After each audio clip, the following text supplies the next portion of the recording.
All right, let's get into it. Every single time you've ever hopped on Zillow or Redfin to look for a home, you've been plugging into this kind of hidden system. It's this massive, incredibly fragmented network that powers the entire real estate industry. And right now, it is in the middle of a seismic shift that's going to completely change how you find your next home. So here's what we're going to cover. First, we'll look at what's changing behind the curtain, this incredible shrinking of the MLS. Then we'll dive into the big debate. Just how many of these things should there be? We'll also talk about the power players, the big tech companies pushing for change. And most importantly, we'll get to the bottom line. What does all this industry drama actually mean for you? Okay, so before we can understand what's changing, we gotta start with the basics. What in the world is the MLS anyway? The Multiple Listing Service, or MLS, is basically a private database where real estate pros share info about houses for sale. But here's the catch. There isn't just one, not even close. Imagine for a second if every single county had its own version of Amazon with totally different rules, different products, and different ways of doing things. Sounds chaotic, right? Well, that's pretty much how real estate data has worked for decades. But that super fragmented, hyper-local system, it's finally changing. And I mean, it is changing dramatically. The ground is literally shifting under the feet of the entire real estate world. And this slide, wow, it really puts it all into perspective. Just look at these numbers. According to Art Carter, who's the CEO of one of the biggest MLSs out there, we've gone from over 1,000 of these organizations back in 2005 to under 500 today. And it's not slowing down. The forecast says we'll be under 400 in just a few years. That is a huge shrinkage. So you can imagine, this trend is sparking a massive debate inside the industry. But here's the really interesting part. Pretty much everyone, and I mean everyone, agrees on the starting point. This quote from Justin Hogg, the CEO of Northwest MLS, just sums it up perfectly. Nobody thinks having almost 500 different real estate databases is a good idea. They all agree consolidation has to happen. The system is just too clunky.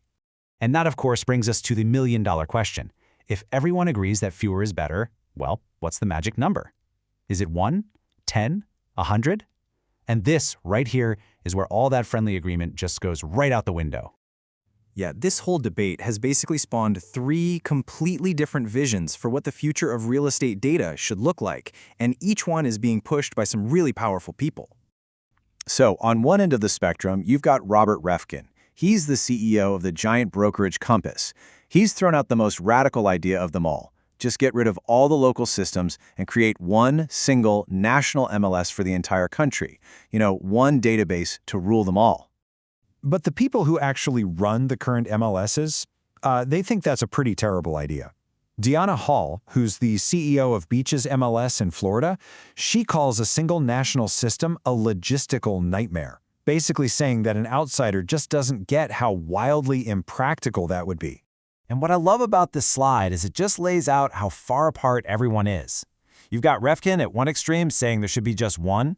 Then you have other MLS leaders throwing out completely different numbers. Anne-Marie Ducazzi says maybe 25. Art Carter thinks it'll land somewhere between 50 and 60. And Justin Hogg, he just knows it's definitely not one. There is absolutely no consensus here. So why is this all happening right now? Well, it's not just an internal squabble. A lot of the pressure is coming from really powerful outside forces. We're talking giant national brokerages and, you guessed it, the big tech portals you use every day. Here's the deal. Companies like Compass and tech giants like Zillow, they operate nationwide, and they are getting so frustrated having to deal with hundreds of different rule books just to get real estate data. And a perfect example of this friction point is something called a coming soon listing. Properties that are just about to hit the market. And this table just perfectly captures the headache for a national company. In Southern California, coming soon is allowed, but with restrictions. Go up to the Northwest, and it's not allowed at all. They think it's misleading.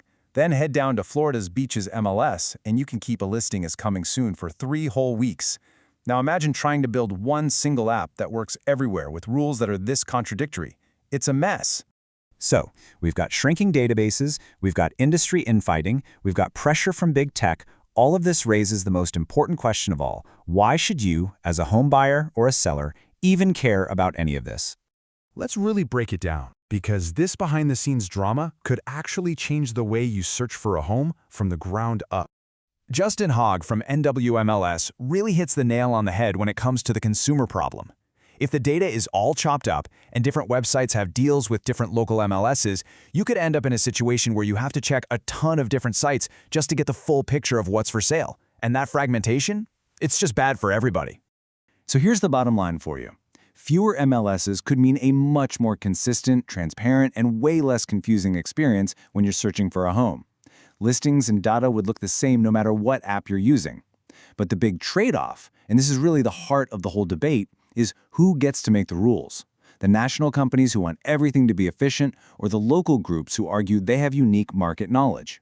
One thing is for sure, this great shrinkage isn't stopping. Consolidation is absolutely happening.